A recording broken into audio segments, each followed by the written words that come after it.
Pagbasa gikan sa basahon ni Sirach.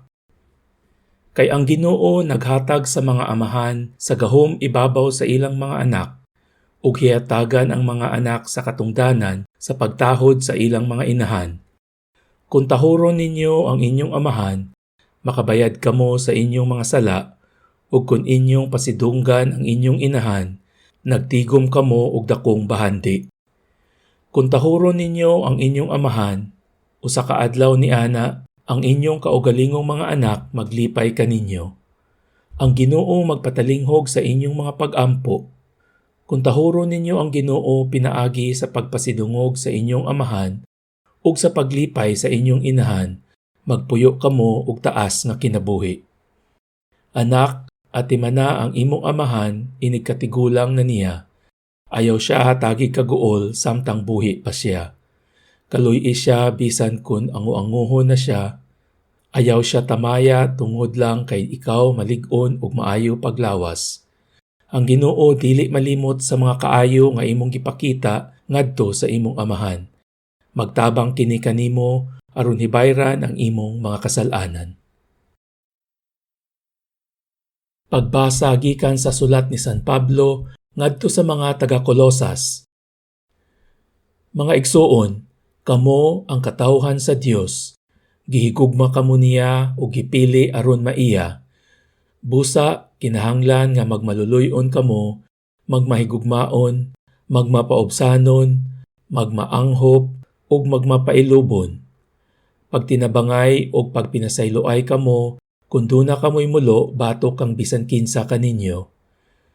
Pagpinasayloay kamo, ingon nga gipasaylo kamo sa Ginoo.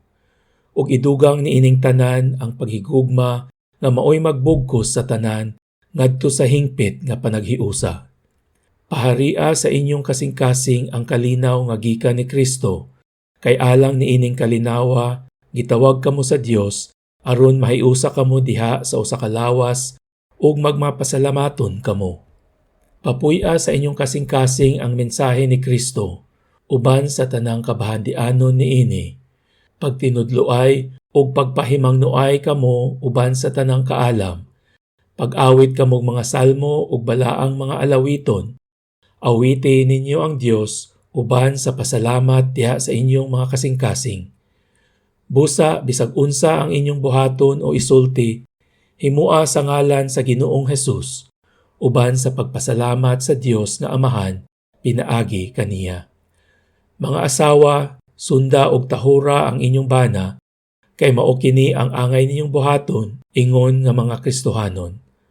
Mga bana, higugmaa ang inyong asawa ug ayaw silag daog-daoga.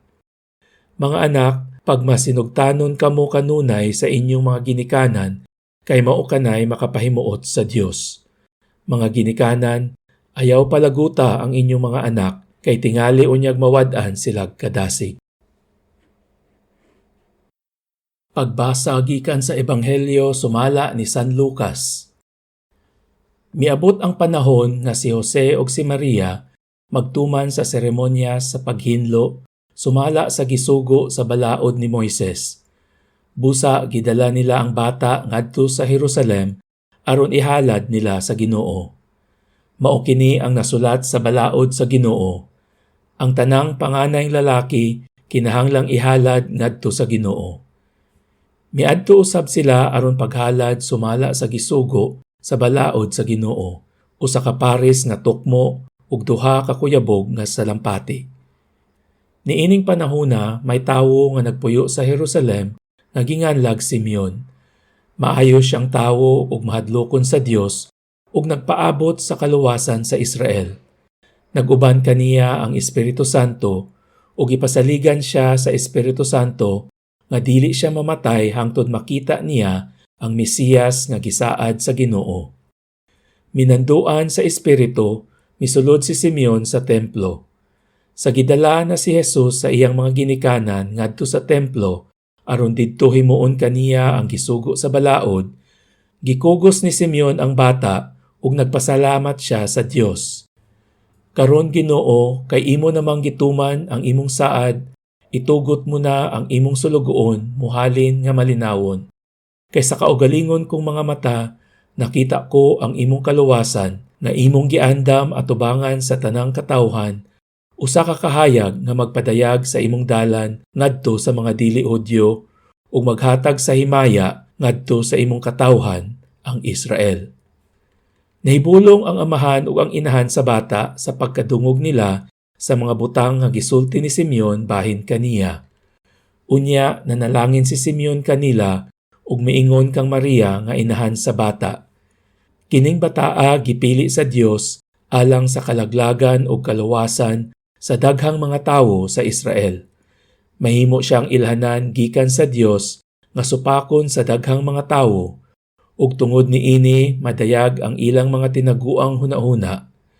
Ug ang kaguol sama sa usa ka hait nga espada mulagbas sa imong kaugalingong kasing-kasing.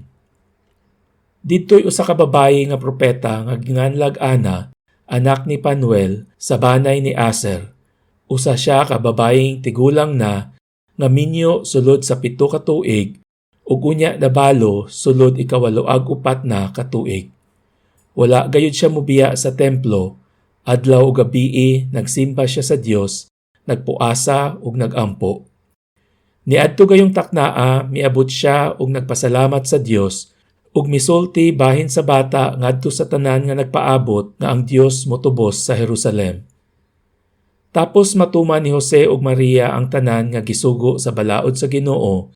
Mipauli sila sa Galilea ngadto sa Nazaret, ang ilang lungsod nga gipuy-an. Ug mitubo ang bata ug nahimong kusgan, napuno siya sa kinaadman ug ang panalangin sa Dios diha kaniya.